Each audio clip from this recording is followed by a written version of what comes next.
हे आमचे माफ करा बाळासाहेब असताना अगदी कार्यकर्ते असतानापासून मी ह्यांना ओळखतो आणि मला अतिशय आदर आहे त्यांच्याबद्दल आणि अभिमान आहे की माझे मित्र आहेत आणि ती मैत्री अजूनपर्यंत टिकून आहे.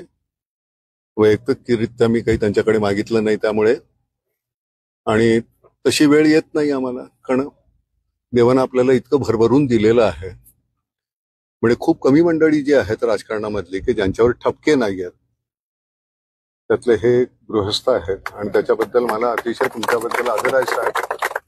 फार सुंदर विचारा ना. आपलं शेतीवर प्रचंड प्रेम आहे, मात्र शिंदे साहेबांचं सुद्धा एक वेगळं या ठिकाणी भूमिका पाहायला मिळते शेतकऱ्यांविषयी, इथल्या भूमिपुत्रांविषयी.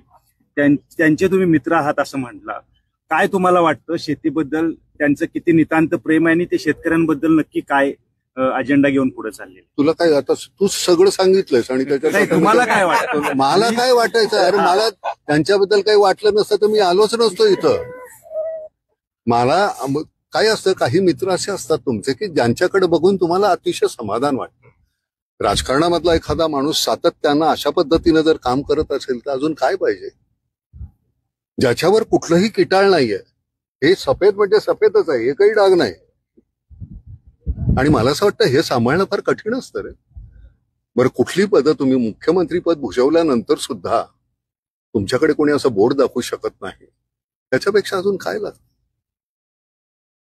मी फार म्हणजे देवेंद्र आहेत, अजित आहेत. देवेंद्र सुद्धा माझे अतिशय चांगले मित्र आहेत, अजित हे.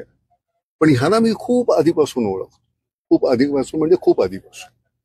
साधे कार्यकर्ते होते तेव्हापासूनचे. जे सातत्य आहे त्याची कमाल आहे.